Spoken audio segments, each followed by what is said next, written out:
Good morning. We just practiced meditation together. Nowadays, many people practice and discuss the benefits of meditation. We can find countless benefits of meditation throughout the one Buddhism scripture. The effect of meditation can be summed up in terms of freedom of mind. However, just sitting on the cushion for hours does not guarantee that you can obtain these benefits. In order to enjoy the benefits of meditation, we need to practice meditation well. How can we meditate well? There's a quote. A person who practices well is not separate from the true nature. What is this practice which is not separate from the true nature? Shakyamuni Buddha, Enlightened Masters, and our founding master Sotaesan had all attained freedom of mind. I would say they were not separate from the true nature. Master Sotaesan explains its meaning this way: a person who is not separate from the true nature is free of attachment to discrimination even when active, and for whom discrimination is properly regulated even at rest. This is called one suchness in action and rest.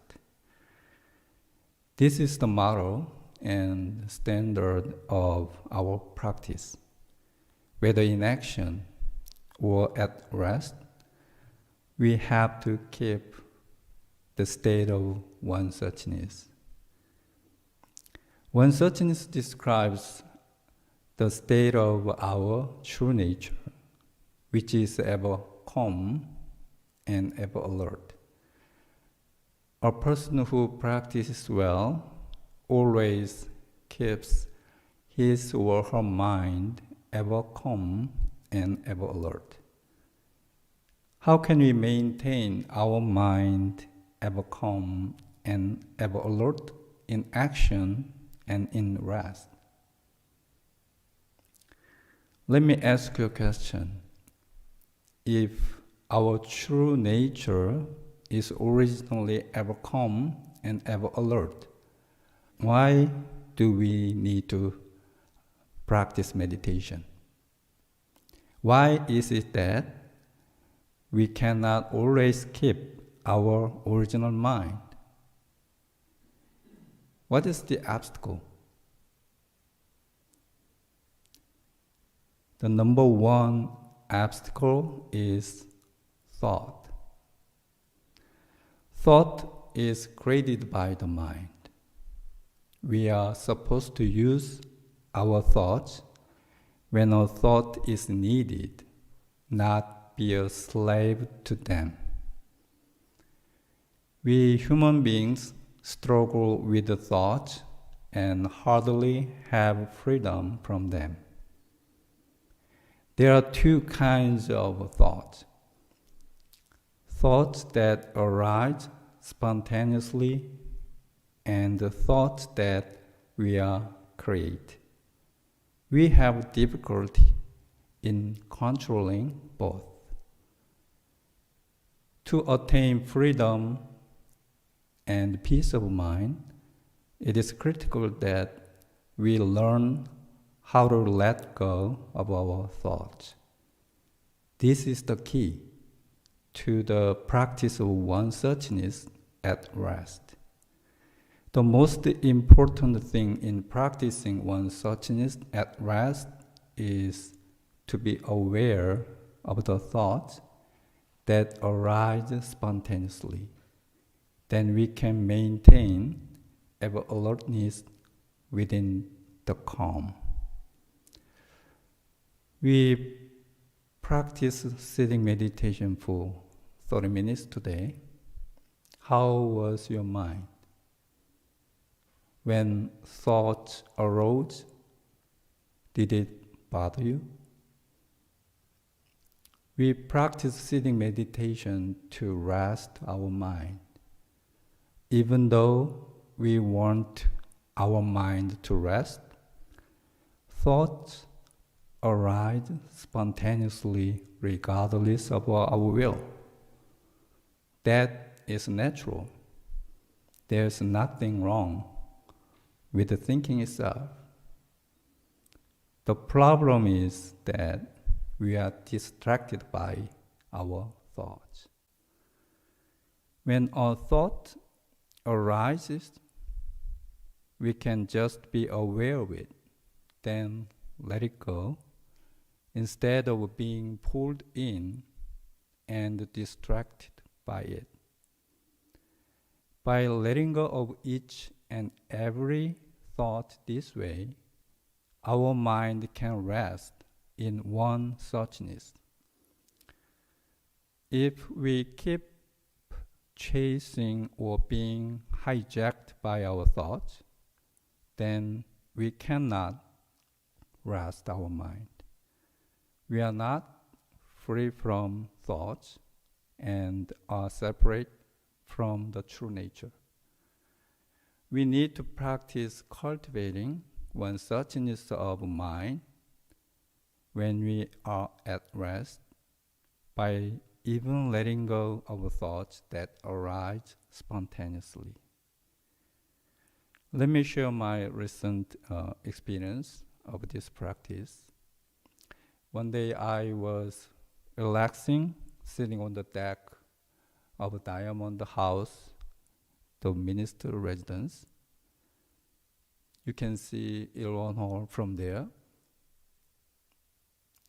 I saw a person coming out of the Ilwan Hall, and then saw the person enter the building again. As I said, I was aware of what I was watching, but did not engage in thoughts of that person coming and going.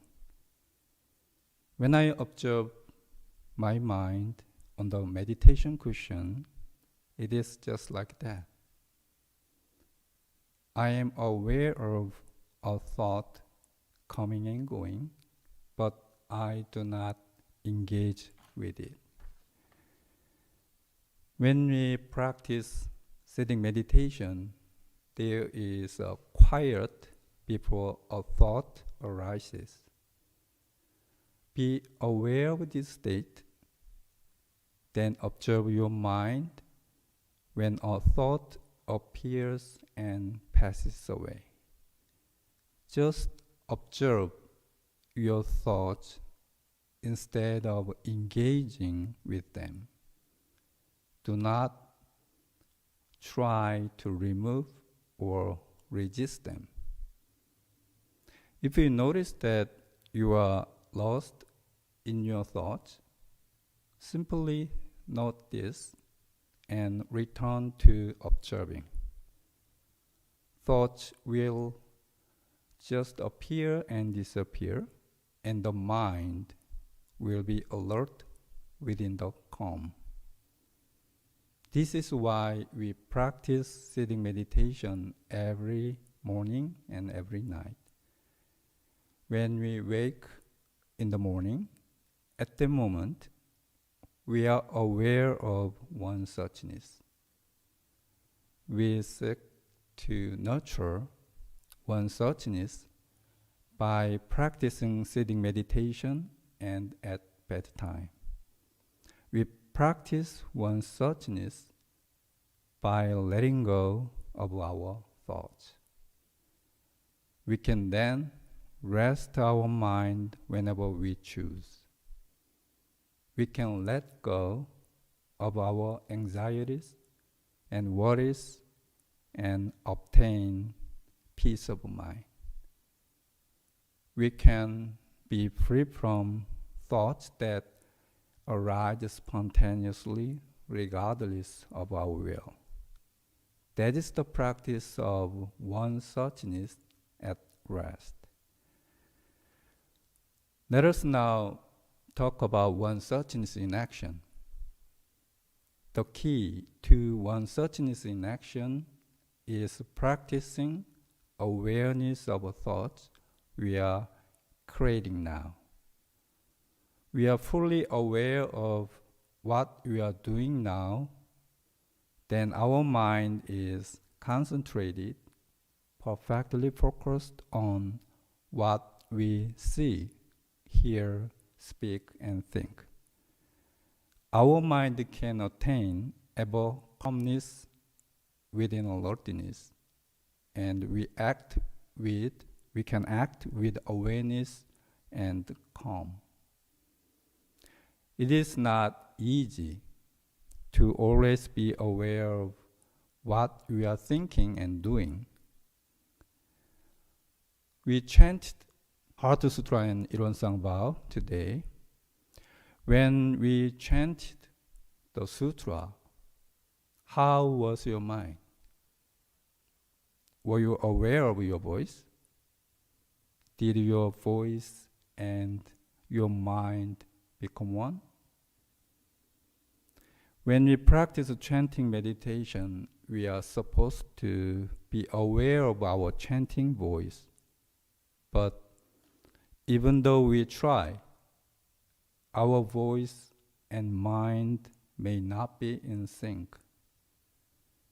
This happens when our mind engages in thoughts, then our voice and our mind become separate.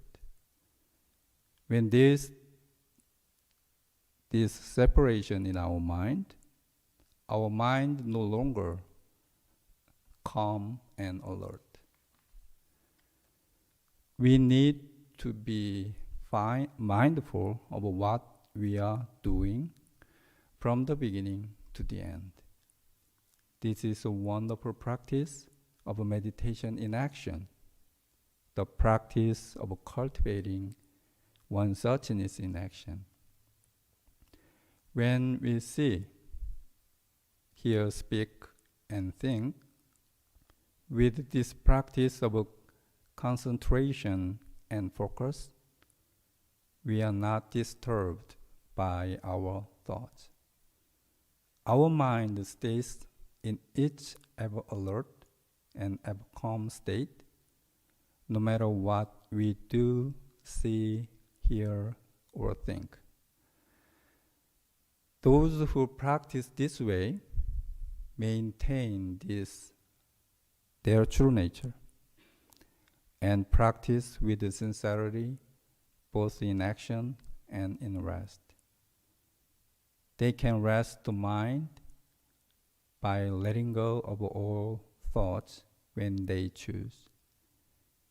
They have the freedom to be mindful of what they are doing without being disturbed by thoughts. They value this practice and know it is an authentic and the most important practice. I would like to close my talk by sharing a conversation that I had with Master Seungsan, a highly revered Won Buddhist minister who passed away last year.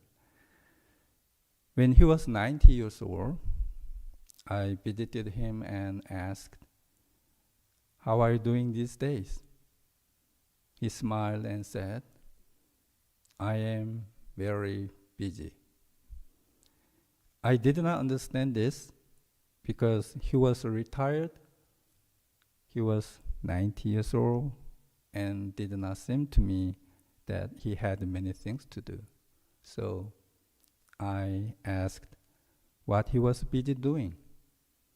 He said, "When I lay down in my room at rest, I am always busy with letting go of thoughts. When I walk outside gardening, I am always busy being mindful of what I am doing. I don't have many days left to live. I am even busier being mindful now than when I was younger. When Suchness in action and at rest is a lifelong practice that will bring you to your true nature. Thank you.